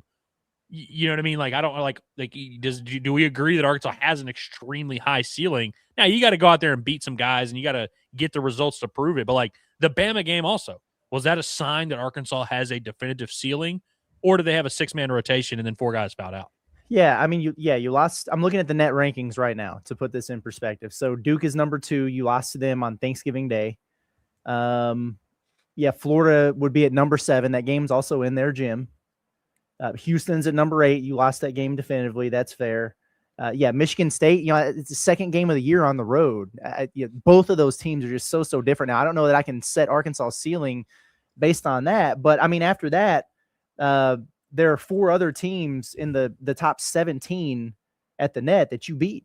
Louisville, Texas Tech, Vanderbilt, Tennessee, all right there. So the 5 of 6 teams thing, I'm not, or 6 of 7, whatever the thing that was there, I'm not sure I'm following the numbers there. We're just looking at the AP top 25 or something, maybe. I don't know. Yeah. Yeah. I get like how you could maybe talk yourself into that, but I just, being someone who actually did watch all those games, I didn't come away from any of those games being like, oh, Arkansas can't beat that team, or like, oh, that team's just on a different level. Most of these games we're talking about are like 2-point losses or single digit. I don't think any of them are double digit losses. And so I've never understood why when Arkansas would lose a game, no matter who they lose to, people come into the chat and they're like, this team, their ceiling is Sweet 16. I'm like, what does this have to do with their ceiling? A game that they played, like their C+ effort. What does that have to do with their ceiling? Yeah, I'll never understand it either. But hey, listen, I'm just glad that these games got played against really good opponents, so that way there's nothing that they haven't seen before. They're not scared of anybody. Let's see. Wow, a lot of super chats today, folks. Really appreciate it. Shout out to Washburn Idol. I believe he's one of our newer members here. But he says, MFers, you can take the Pope out of BYU, but you can't take the BYU out of Pope. It's true. It's kind of thinking the same thing. Yeah, I think most people. But says he's almost remind me. What was it, that scene from The Hangover when they're yelling about it and Alan's just like, "Gosh darn it, shoot!" It's like that's what it kind of reminds me of in that scene for him. Was Pope coaching that one guy at BYU when he screamed, "Shut the F up"? Probably. You know what I'm talking about? Yeah. He had like fallen down on the baseline or whatever. Yeah. Man, he probably owed a fortune to the swear jar. Let's see some other super chats. Long Ball Larry says, I apologize on calling 12 and 23 bombs. So an official apology from Long Ball Larry. Don't apologize. I think we've got to kind of accept the situation at the 5 for Arkansas, Like, I think we're to the point in this season where I don't know that we can look at it and go, but one of them's going to flip Ewan's going to flip the switch and he's going to become the star we thought he was, or Pringle, he's just going to be Alabama version of Nick for the rest of the season. I just don't think that's going to happen. What I hope for is that we get back to kind of what we've had most of the season, which is on any given night, one of them is pretty decent for you. And like Ewan's going to have his games where he looks really, really good. He did against Missouri, the Houston game, Tennessee. There's several games that qualifies for. And then sometimes Nick Pringle will rebound. And if you can get one of those things from one of those guys, listen, we're this deep into the year with this being an issue, and look at where Arkansas is at. Is that going to be the fatal flaw that gets them? Maybe that's what cost them in the NCAA tournament. Maybe it's you finally get a cold shooting night from Darius Acuff. It could be a million different things. That's what kind of stands out, that in the depth. But just give me one of those guys on a given night and let's go to battle. Normalize saying that a player just needs to play better. Every time that something bad happens, we always resort to, let's bench them, let's move the rotation, let's start someone else, let's actually move the minutes around, let's burn Paolo Samato's red shirt, let's do all these weird things, or the guy that's in there should just play better. And by the way, you don't have to call him a bum. You don't have to say he's stealing money from the university. Sometimes it's just, hey, we need a little bit more out of this guy. Hey, Nick Pringle needs to be a little bit more consistent. Hey, Malik Ewan has got to give us better effort. Just normalize saying that. We don't have to have this big picture philosophical debate about their intentions with the university and should we change the rotation. Just play better. And it's okay to say that. You can do this with every team in the country too. Like, Florida, for example. People could look at that and be like, well, they don't have the guard play. Yeah. But boy, their front court's awesome. You know what I mean? With Arkansas, it's, well, they don't have the front court, but man, their back court is awesome. Everybody's got that. And then you could say, well, yeah, but Boogie Flan finally hit 3 threes the other day. They're figuring it out. And then we could say, hey, Malik Ewan had 16 and 8 at the 5 spot the other day. They're figuring it out. This is everybody in the league. You know what I mean? So it's I don't know. Show me the team that's got 5 superstars out there and then, 3 other All-Americans coming off the bench. And I'll say, yeah, boy, Arkansas don't have a chance. And we always want to switch up everything. We always want to change the rotation, change. It's like, damn, sometimes the premise is right. You just need the practice to show up. Mm-hmm. Yeah, absolutely. A few more super chats here, too, because I know we'll get best worst of the weekend. Jaded Sports Fan says, can't wait to see Leak and Acuff on the big stage in the tournament. Also, Bediako, it's time to find a job, big dog. It's over. I mean, true. True. Get your resume ready and start sending it in, man. Just stop. Stop with this. So the G League thing didn't really work out, and that's why he's trying to play college ball. But I mean, Charles Bediako could make good money playing professionally overseas. He could, 7-footer, athletic. He could get in a good league over there and make a lot of money and make a career out of it. I'd just go do that, Mm-hmm. He's still hanging out on the bench and like practicing with their team. And I don't know, man. I feel bad for, I'm not trying to throw strays at him, but now he's trying to do this Supreme Court thing. It's like, it's kind of silly. Yeah, it's just, it's getting kind of, even some, not all, but even some Bama fans, I think, are probably just wanting to move on from it, especially since they're won 6 games in a row, I think Bama has. So it's like they're playing pretty well. Let's see. Also, shout out to Shane, who's been a member for a month. Appreciate you. Says, would you rather go 1-3 but beat Florida, or would you rather go 3-1 and lose to Florida? 3-1 and lose to, all day. So, yeah. Dude, I said going into this 6-game stretch, I was like, I would be fine if they lose to Bama, lose to Florida, beat everyone else. Like, I know everyone else would view that as Arkansas sucks and can't beat good teams. That, to me, would be Arkansas solidifying their place as one of the better teams in the country. I'd be okay with that. Yeah.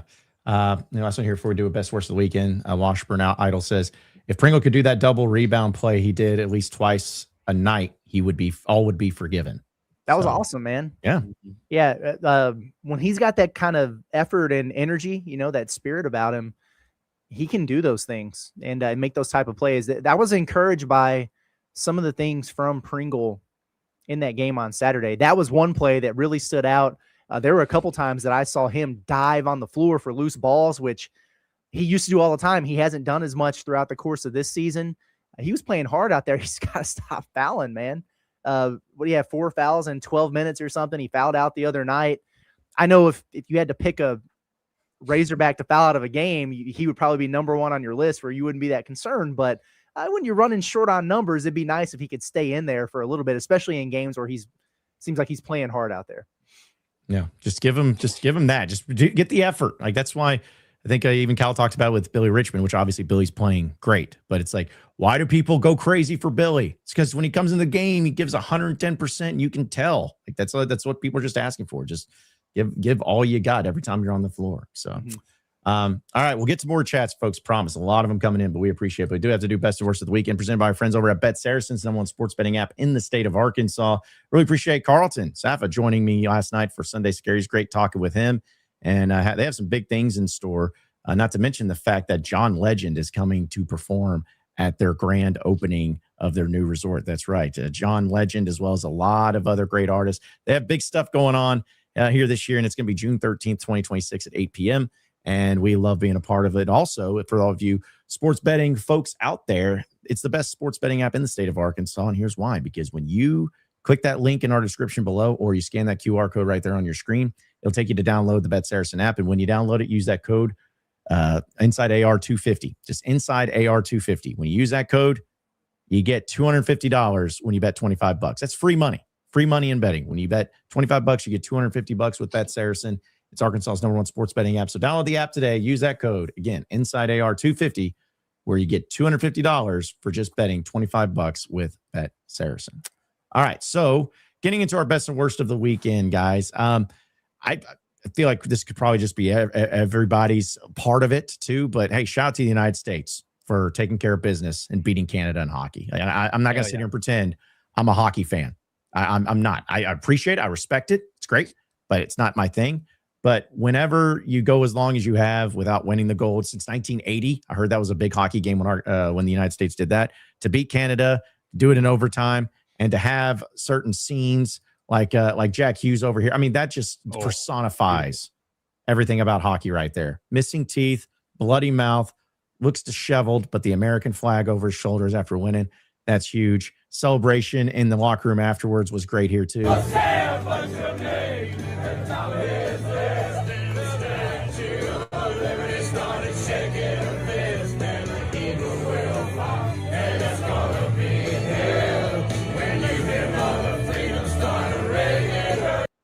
just stuff like that always gets me.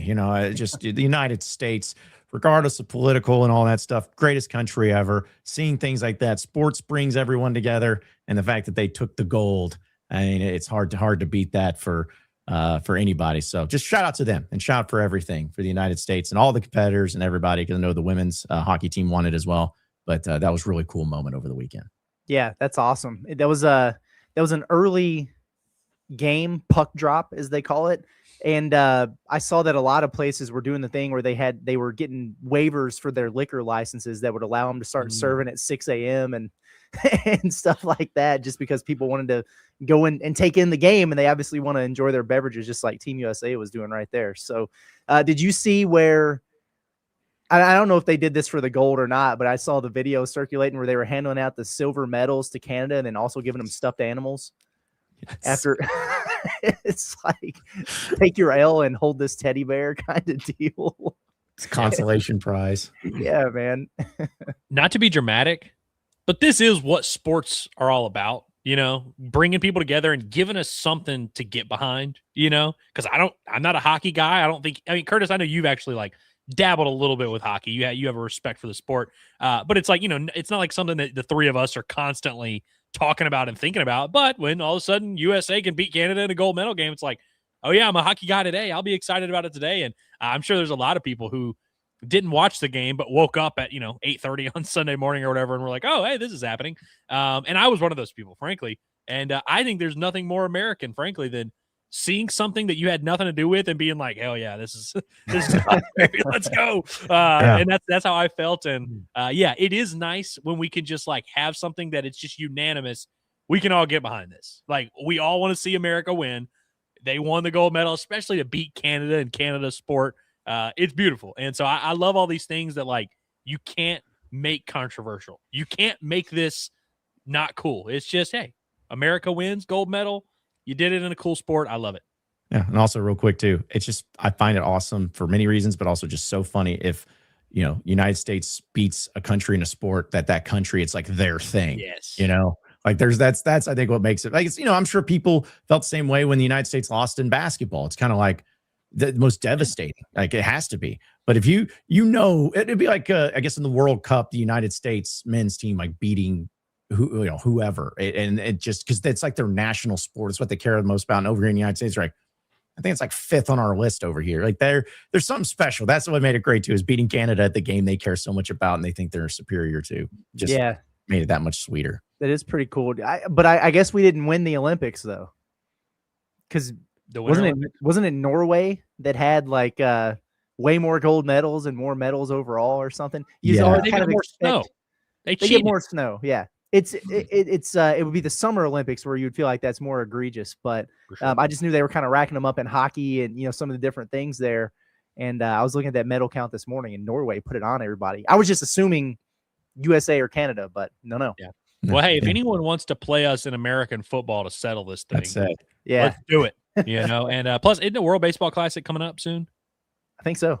Yeah. That's going to be awesome. And I don't imagine Canada is going to get their lick back there. But that should be fun. That's another little opportunity. Although it is kind of weird that it's happening like as the season starts. Yeah. I know that's how it was before. I just like that kind of sucks, is you have guys that are like, having to decide between, do I stay with my Major League Baseball team right now, or do I go do this? Mm-hmm. But the World Baseball Classic should also give us something to kind of cheer for, raise our fists about. No, I can't get any years right for schedules and all that stuff. With World Cup, Olympics, Winter Olympics, Summer Olympics, it's hard to keep up with for me. So, but all right. So that's my Curtis. What do you got for one of your best of the weekend? Let me think about the things that we haven't already talked about. Oh, well, there you go. Stop. Now, isn't that a sight for sore eyes right there? Yeah. It's sore, all right. 2 Razorback legends sharing an embrace, during the basketball game. I mainly just pulled this up to troll John a little bit. I had that one in the chamber because I knew we were going to talk about a lot of these things. So I was like, all right, this is either going to be my best, or I'm just going to say I'm stealing John's worst of the weekend. But I was going to put this picture up no matter what. But yeah, Cal and Houston Dell there. So I want to start by saying I want to give Cal credit for being in good shape. maybe on the cusp of being frame mogged here a little bit. Yeah. Houston's a big boy, man. People forget that's He a is. QB right there. Houston is he's aura maxing out there. Yeah, no, Houston So. looks good in his little neutral colors. Yeah. Razorback legend, a guy who once he left the University of Arkansas hasn't done a dadgum thing for the Razorbacks, but everybody wants him to be AD.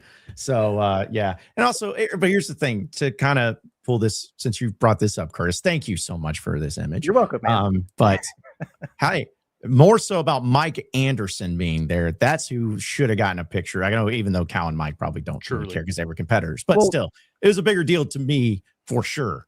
Mike Anderson being there. That was cool. Yeah. I never spotted him. He was literally next to me. Okay. Like on the seat, like 2 seats down from me. He was wearing blue. So I think he was trying to be neutral, but we all know who he was rooting for. I mean, that was his ode to Cal to show him that, hey, I'm putting up the white, like, we're cool. I'm wearing blue. Let's do it. Did he call the Hogs, or did he at least stand up when they called the Hogs? He stood up. Okay. And I think there was a little wiggle with the hand, so that's a tough spot to be in, Yeah, I mean, he might have called the Hogs when he came back to celebrate Nolan's name being on the court, which was like 4 months after he got fired. I think he called the Hogs then. I remember that. Yeah, I think I'm not trying to do the assuming game, but I'm like, dude, you think about like he got fired from the U of A, and the AD that fired him is across the court, so I'm sure that's kind of like a little annoying. And then on top of that, like, it was one thing with Cal being the head coach of Arkansas with their round. I mean, that's probably is not the most happy thing that he's ever had happen in his life. So I don't know. I'm just assuming there, but either way, it was great to see him though. It was great to see him. Yeah. We alluded, this is a very minor best of the weekend for me. And you know how I like to do. I like to blur the lines between best and worst of the weekend, but this video made me laugh harder than anything I've seen this weekend. And shout out to this Tennessee fan who just got absolutely dominated by the Gorilla. In Tennessee, they got cooked on the baseball field, lose 2-3 to Kent State, and their fans were also getting cooked. Shit, this ain't Oklahoma. You don't got to burn it down. And they're going to get a zoom in here. Oh, no. Second baseman, Antigua. You know what's funny? Turn the propane off.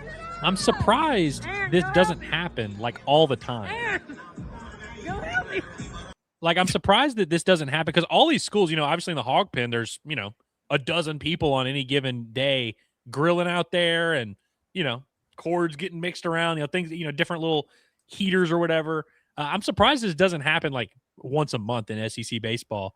At Duty Noble, they've got a cool little setup for it.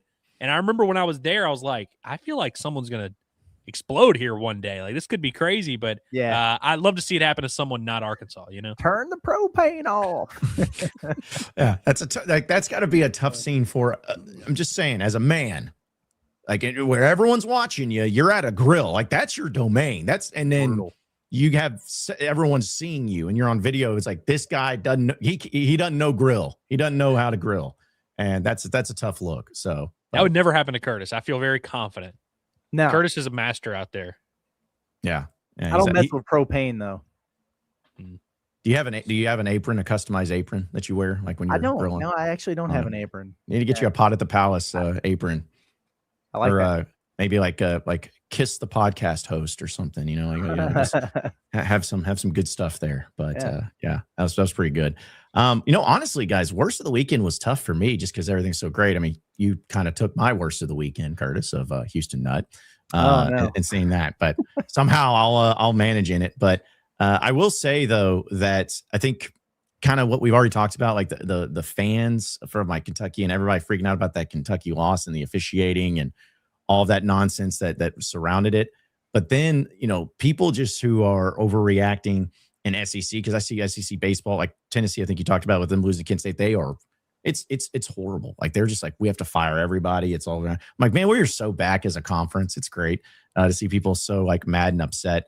But honestly, the worst of the weekend, guys, is that it's not for sure, but I may have my Mexico trip in jeopardy because of the chaos and everything that's going on in Mexico. Because for those of you who don't know, cartels have kind of started to take over some areas, not the area that I'm going currently, but I saw that and I'm like, this is just so classic. and everything. So I think that was kind of like my worst of the weekend, is that my trip might be in jeopardy of actually first time leaving the country and might not be able to do it because the cartels are having a civil war in Mexico. So. Yeah, I only chuckle there because I knew that this was coming up for you. And like I told you in our group text, like if I had to pick any friend that would get, kidnapped by the cartel on his first trip out of the country, it would be John Neighbors. Fortunately though, you're not down there as this is unfolding. I've been seeing on Twitter a bunch of folks who are like, yeah, we're here at, Puerto Vallarta or whatever, and we're kind of on lockdown and this is everything that's going on. That's terrifying of a situation to be in. Seeing the videos and everything of what's going on down there, that's ruthless, lawless, it's like the purge almost down there. That's some scary stuff. So if you do go down there, look alive, man. Like, be careful and everything. But that's a wild situation. And it's kind of coming up on that time of year where, a bunch of folks do take vacation down there and everything. And none of those people are in good situations right now. So hunker down, Yeah. Well, this is actually a perfect time. So one, I do hope, John, that you're able to not only take your trip, I hope you're able to enjoy your trip and then return home to us safely. That would be nice. But this is a perfect time. I just literally right before the show started, my best friend John texted me because he's officially, and I knew this was happening. He's scheduling his bachelor trip, and there were 4 options for dates. Almost all of them overlapped with Arkansas baseball in the postseason. He has now gone with his bachelor trip is scheduled for the first weekend of Omaha. And so I'm in a situation now, and by the way, it's in Cancun. So just adds another little layer to this. So one, should I just all of a sudden be like, hey, I'm not going to Mexico, not going to run the chance of doing this or whatever? Or should I book a refundable flight, pay my portion of the trip, and then if Arkansas loses in the regional or super regional, just go on the trip as normal? Or do I just, say I can't participate at all, and then run the risk of Arkansas not making it to Omaha and I miss my best friend's bachelor trip?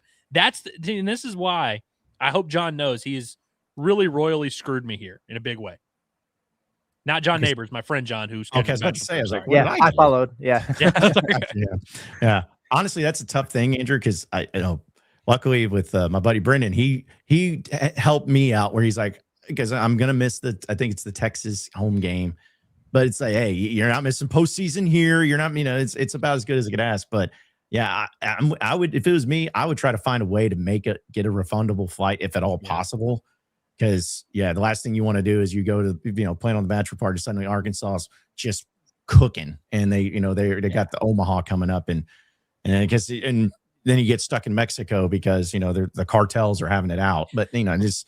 I don't know, man. That's the tough stuff in our business. I know no one outside of our business probably understands or cares, and I get it. But it's like, these are the things that we have to do where our vacations, our stuff, we do our best, but we have to plan around some stuff because usually the summertime is the best time to do it. But at the same time, spring, fall, all those things makes it tough too. I think I've decided if I can get a refundable flight, which I haven't even really looked into it, but if I can get a refundable flight, and so maybe that won't screw me, okay.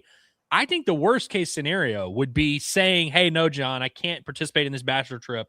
And I say no, and I don't book anything. And then Arkansas gets bounced in the regional. And then I'm bored in the month of June, depressed because Arkansas sucks, and I'm not going on the bachelor trip. That would be the true worst case scenario. I think I'd be willing. It's like $550 outside of the flight. It's like $550.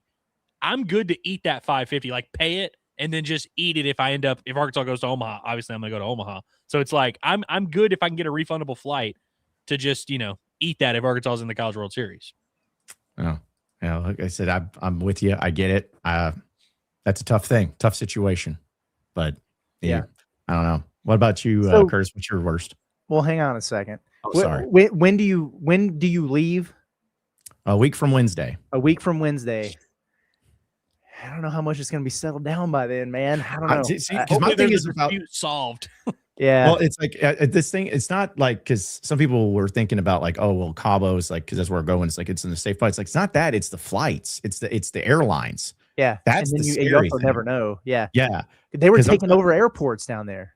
Exactly. So it's like, dude, and you made the joke, Chris, was like with my travel luck, I always have something crazy happen. So that would definitely be on brand.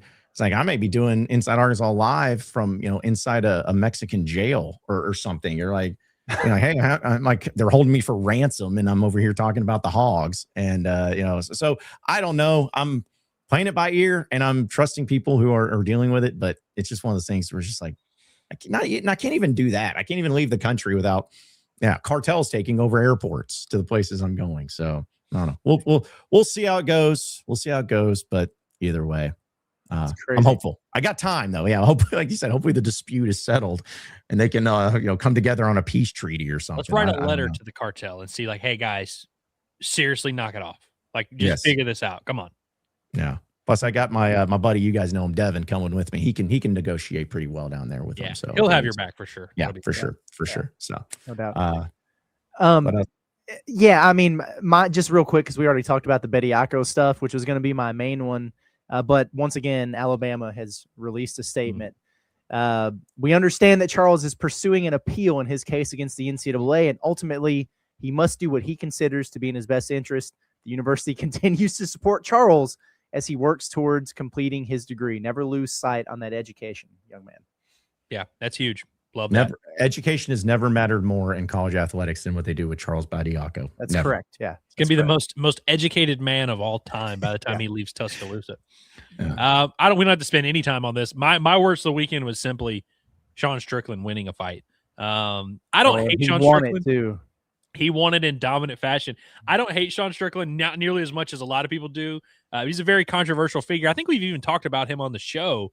Some of the crazy things he says. If we were still doing the Natty State 6-pack, he would have been a frequent flyer on that. For sure. But so he said no shortage of weird, controversial, racist, homophobic, different things that all throughout the week. And he's doing it in Houston against an opponent named Anthony Hernandez. And Houston has a very big, Latino population. So it's a very pro Hernandez crowd. And Sean Strickland puts together the best performance of his career, knocks him out in the third round, and pissed off a lot of people. Yeah, I got to tip my hat, honestly, but that was a tough one. It was tough. All right. Well, we really appreciate it. We'll go through some final chats here because we got so many. Again, appreciate everybody tuning in. This was awesome today. Thank you so much for the support and the super chats and everything. Let's see. Also, our guy Witty. So here says, flush that ish and go dominate next game. Big Sue, we've been a member for 9 months. Congrats on the baby. So appreciate you. Quinn also, I knew it's good to see him back because I felt like he's been in and out a little bit, but he's been a member for 4 months. Says Kentucky basketball fans reminded me why I hate them so much. Auburn sports had a great weekend. Auburn baseball 3-0 in Arlington. He also says Mark Pope I used to like. Mark the fraud Pope. Okay. Then he also adds Mark the baby Pope. Mark the whiner Pope, and then Mark the clown Pope. So, dang, just all the nicknames getting thrown out here from Mark Pope. Yeah, that was just that was a rough look, man. It was rough look. It really was. Also, Quinn says Stephen Pearl handled much worse screw jobs than Pope and Pearl has only been a coach for a year. I would agree. I mean, I think about that Texas A&M deal that got overturned, and he handled that way better than Pope having a complete mental breakdown at the podium over a push off, because he probably understood there's nothing I can say at this press conference that's going to overturn this decision. You just kind of have to put on a brave face and say, oh yeah, tough one, proud of the guys, let's move on. That's right. Guy Sharkensaw, appreciate you, Sharkensaw. He says secret Florida game plan the Hogs won't use but should is the Hacka hand logged in. Head logged in. Thank you. It says when he checks in, put Elmer in and foul the heck out of him. 40% free throw shooter. I've heard worse ideas because otherwise, Pringle or Ewan are going to foul him. So, I mean, might as well get your money's worth somewhere else. If you're holding on to a lead, just put in Elmer and just have him foul. Do that. Butcher Boy, appreciate the super chat. He says Camden Kojal. That's it. That's all. Which yes. Hitting the cycle is awesome. Definitely Camden Kojal. I'm going to ask you guys, is this the most casual cycle you've ever seen in the sport of baseball? Just the most casual, least fanfare around a cycle. And listen, I can, take some responsibility for this because I cover Arkansas baseball. I did a video on it and I was like, oh, hey, this is awesome. We're going to have to do a video that I wasn't planning to do for this. But even in the middle of the game, it snuck up on me, and it was a close game where Arkansas, you're kind of fighting. he came up to the plate, and I was like, literally, it didn't even really register with me until I saw the ball fly into the gap. I'm like, oh God, he actually hit for the cycle. Right. Did y'all feel like it was a casual cycle? Very much so. Very much so. I remember a few years ago covering that UCA game when who got that? Robert Moore hit it in 2021. And Was it Dylan Moore? Leach got the other Dylan Leach one. hit it in 2020. I guess it was 2022. Back-to-back years against UCA. Maybe Arkansas had a yeah. cycle. Both of those kind of had a ton of fanfare for whatever reason. Right. Like you knew going into you're right, because I feel like a bunch of people were just surprised in the moment when it happened. Yeah. As opposed to you get on, especially if somebody gets the triple out of the way, like you're on cycle watch by the 7th inning or something. But yeah, it was kind of strange. Also, real quick, I don't want to do a whole debate on this real quick. He's obviously, I don't know if you guys have noticed, he's going by Camden Kojal this year. I have noticed. You know, he went Cam Kojal last year. He's Camden Kojal this year. Camden's his legal name. That's his first name, and his mom prefers it. It's not the end of the world. I'm sure some people are still going to call him Cam. I'm sure some of his teammates are still going to call him Cam. His mom appreciates him going by Camden. You know, that's the name she gave him. That's what she wants to see on the screen. If you want to call him Cam to shorten it, that's fine. But like, I've seen people like kind of like annoyed by this, where they're like, why Camden? I'm like, well, that's his name. You know what I mean? Like, it's not the end of the world. It's really not that big of a deal, guys. It's just his mom wants his name to be Camden. That's his name, and you know, you can call him Cam privately. It doesn't really matter, but yeah, it's not that big of a deal. Yeah. Hey, if he's hitting for cycles, everyone shut up and go by Camden. Like, He if can he's touch hitting all for the armadillos. He can go by whatever name he wants. He can, you know, resuscitate a fish back to life, whatever he wants to do. Yeah, yes. exactly. I've seen a bunch of people bring this up, so I thought we could touch on it real quick. Yeah. The Hunter Yurchek and Dennis Gates going belly to belly at halftime with the nice embrace there. That was about the tunnel, right? So they had the scuffle there at the end of the half, and Gates didn't want his guys going down the same tunnel, so things would escalate. Yurchek seemed like he didn't know what was going on, and they were getting into a little discussion about it, and then they just brought it in for a little hug. And Gates was like, hey, I'm trying to avoid a fight here, my guy. So I think that's all there was to that. But yeah, can't have those players running down the old people going down to the media hospitality room underneath. Yeah, that'd be a rough look for them. Yeah. Okay, a few quick ones here too. Again, really appreciate it. But Kingsley said surgery number 4 was a success. One more. Thanks for praying for me. Yeah, absolutely, Kingsley. Good to hear, man. Hang in there. 4. Hey, you're in the home stretch, my man. You're in the home stretch. So hopefully it all works out. Also, too, I saw another one because, again, we always like updates on some of our listeners. Ryan says, y'all throw some good vibes Finch's way, which we will. We definitely will in doing that. So yeah, we'll make no, sure Finch is he's going through it too, man. We, like our availability list is, you know, the situation is more bleak than Razorback basketball right now. We got a bunch of folks that are on the mend right now. Just got to have you healed up for March. Yeah, you know, everybody just get healed up for March, and we're gonna be all right. And you know, guys, I almost did this but I didn't want it to come across wrong because I don't think anybody would. I almost thought about doing like an injury report of Inside Arkansas people, and I knew people would take. I would love it if I had the approval and of the people who are on the list. I would do it, but I just was like, oh man, like what if they don't like that? Like we don't have to mention what they're going through or anything. Just being like, hey, you know, it's almost like a prayer list, you know, type of thing. Just say these people are on the list of our Inside Arkansas, so we'll keep you updated on it. I don't know. We used to do a thing in my church where we would do unspoken prayer requests, and it would be a thing. My dad would stand up there and he'd be like, hey, if you have an unspoken, you don't want to say it, but you just want us to be praying for you, come do that. So maybe we do something like that. But no, I actually think that would be brilliant. And obviously if anybody feels uncomfortable, we won't do it. We won't put you on there. We won't, you know, it'll be cool. But I think that'd actually be kind of neat. Yeah, maybe we do that. We'll see. But anyways, well, fellas, it's a busy show, but any final thoughts before we roll out of here? See you at 8. Inside SEC Basketball Live. Should be a fun show tonight. Looking forward to that. And that's all I got. Yeah, I like that. Looking forward to our show tonight. Looking forward to another episode of the Bombastic Podcast. And we keep rolling, man. A lot of things going on. Actually, I will say this. I mean, this is tomorrow. Tomorrow's version of Calling All Casuals is going to be a game watch-along version. So that's a little treat for you guys. Obviously, we'll talk about it a little bit more tomorrow, but Arkansas plays at 3 tomorrow. We will be just live for the game because basketball plays on Wednesday. We're going to do all this. And so be on the lookout for that and continue rocking with what we've got going on here at Inside Arkansas. That's right. Yeah. A lot of stuff. Busy time of year, but a fun time of year. So be sure to subscribe to us here on Inside Arkansas on our YouTube page, as well as across all audio platforms of podcasts, wherever podcasts are found, whether it's Inside Arkansas Live, Pod at the Palace, the Bombastic Podcast, Inside Arkansas Recruiting Podcast. And don't forget tonight at 8 p.m. Inside SEC Basketball live stream with Curtis and Andrew going down there as well. And that'll do it for us today. For Andrew Ellis, Curtis Wilkerson, intern Cameron, I'm John Neighbors. Same sports show, same sports channel. Tomorrow afternoon, have a great rest of your day, everybody. We'll see you tonight for Inside SEC Basketball live stream at 8 p.m.